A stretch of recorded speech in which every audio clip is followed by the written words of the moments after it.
You have entered the Chronic's rabbit hole, and Lone Wolf, thank you so much for bringing yourself down the rabbit hole. Yes. We are super excited today because we are going to be reacting to your fourth installment of Fort Qu'Apelle. This is a spoken word short story saga that you have put together yourself. I'm really excited to get into this. The title of chapter 4's saga today is Irony.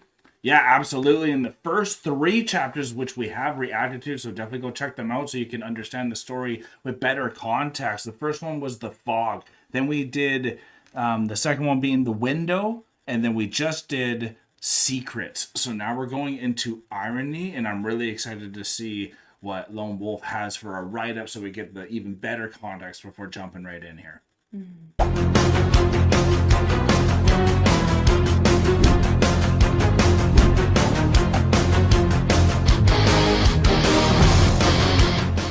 Chronicans, we hope you are all doing well. And if you are new to Lone Wolf Poetics work, we hope you like what you are in store for here. And this is the 4th chapter of a saga, so there's a lot in store with this channel. We love it so much, and it's been something different from us as we've never done really spoken word before this too. So it's been quite an honestly awesome rabbit hole that I didn't really know had that we would ever go down, to be honest. So this is the 4th chapter of my Fort Qu'Apelle spoken word saga. This chapter is entitled Irony. In this chapter, we return to the character from the first video, which was the fog. This character, who I was before the traumatic event happened, feels lost, but is unsure as to why. In the same way, this character feels as indescribable pull to visit the small town of Fort Qu'Apelle. We also learn a little about the history of Fort Qu'Apelle and how it is connected to the cultural genocide of Indigenous peoples in the Western Canada. Very sad to hear. Furthermore, we also find out that the character himself is Indigenous. Finally, we get some of the backstory of the traumatic event that caused the PTSD in the first place. Note though, this is not what actually caused your PTSD in real life, as you were having a very hard time processing and dealing with real life events. So this is just a way to express maybe similar pains in an abstract way. Yeah, And absolutely. which is the best way of storytelling too. So let's jump right into it then, honey. You ready to go? I'm ready. Thank you so much for this amazing write up, and I can't wait to get into this. All right, then let's grab the headphones and jump in. Already can feel the sadness. We just gotta move this because it's too close for the thing going on. Alrighty. Because we can see our kids right now, so this picture right here for us, it hits us hard because we got our 2 toddlers just trying to figure out how to be in an open bed space now in their room, and they're doing great right now. Yeah, they are. Okay.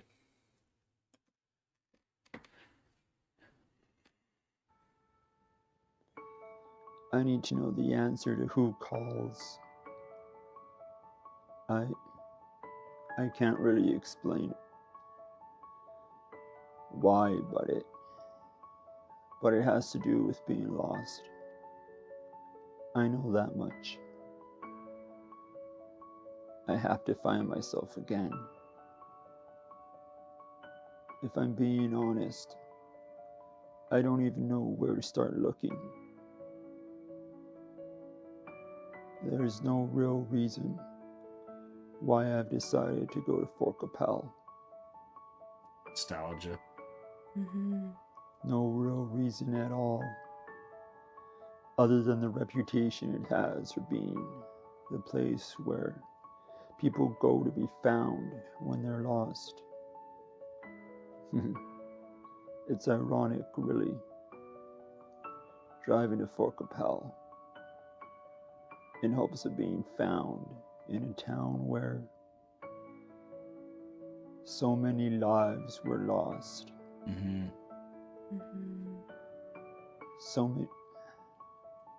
Where so many lives were lost to cultural genocide, the genocide of my people,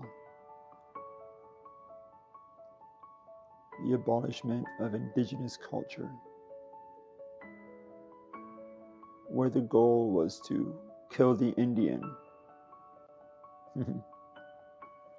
That is the place I'm going to try and find myself.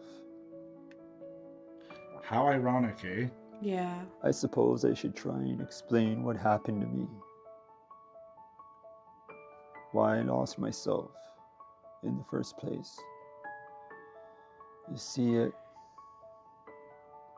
it all started this past spring, back in May.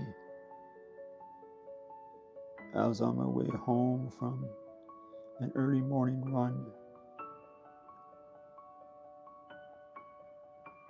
I was just 2 blocks from my house.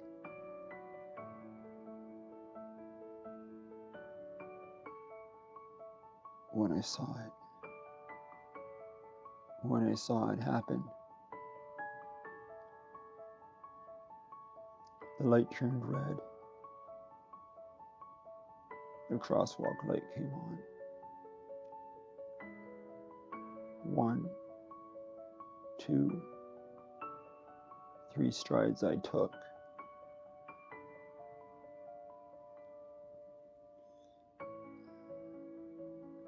The driver never stopped. Even as my body flew through the air, the driver never stopped. He never. Wow. Wow. Well, interesting, because I never knew the PTS was more physical or mental or psychological. When you have a car crash like that, it's kind of a mixture of everything. Mm-hmm. And I'm glad that you said like that wasn't like your own personal story, though you were going through your own stuff that was going on there too, because we would have been like, oh my god, like, you flung yourself. Like, we're so gullible sometimes. So like, I'm also happy you give us that tiny bit of context here. I really liked, honestly, the calm, like, kind of lullaby playing there. Yeah. That actually made it pretty peaceful in this saga, I would say.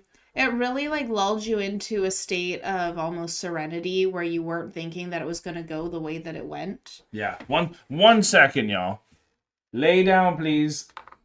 You can hear him like hitting the door. Yeah. They laid down. They know. They laid down. That was cute.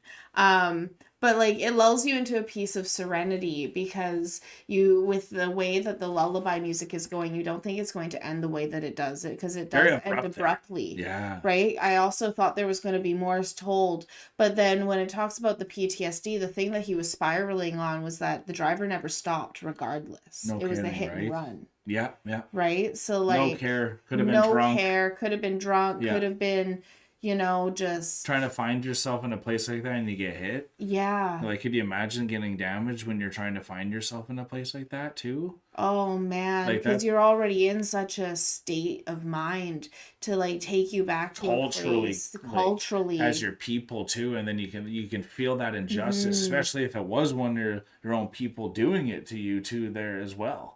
Exactly. With like, because of the state they're in and all that, maybe there was more drinking and driving in Fort Qu'Apelle as well, because they're saying a lot of things have happened there. I don't know this town either, right? Exactly. And like if you're going somewhere to try and find your culture and try and find what has happened to your people, you end up also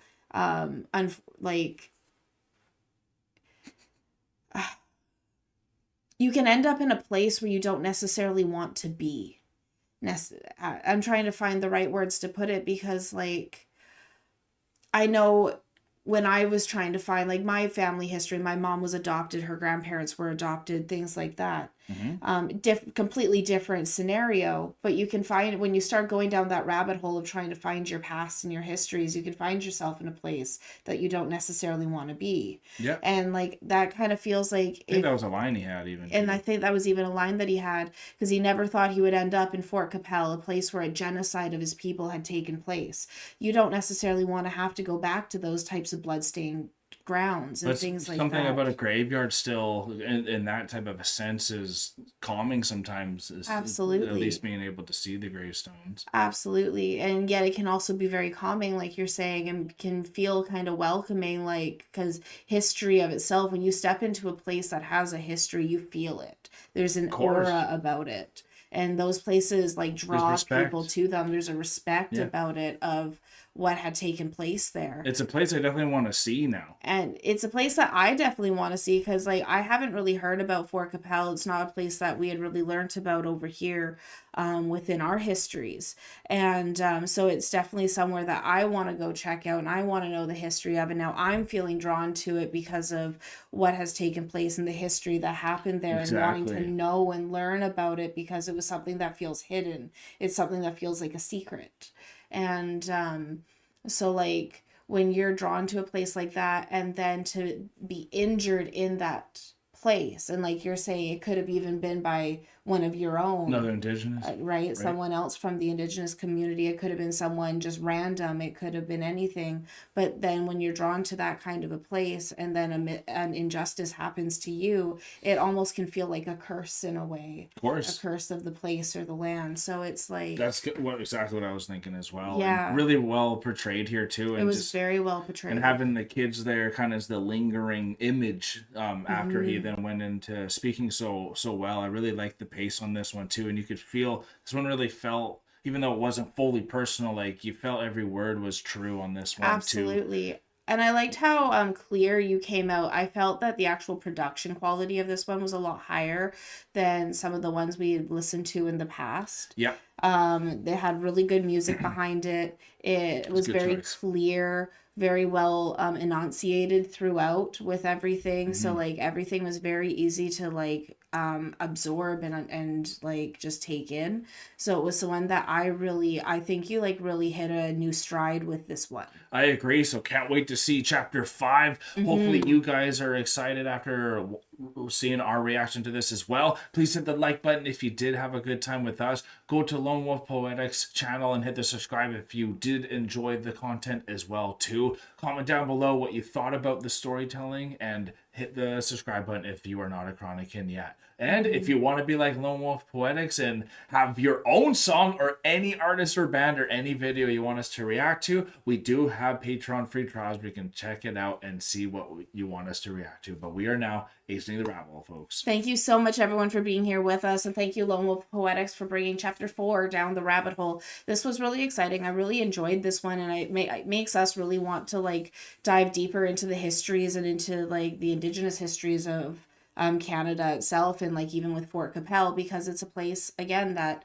is new to us to really learn about. So thank you for bringing it down the rabbit hole once again with your amazing spoken word short poem stories, and I can't wait to see what else you have coming down the rabbit hole.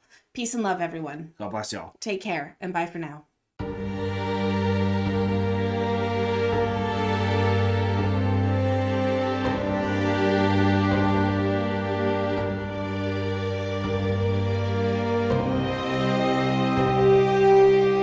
Thank you for making it to the end of the video. It's so good to see you here. And if you would like to continue in supporting us in our future endeavors, you can do so by supporting us over here. And if you really like this band or artist that you listen to in this video, you can support them right here.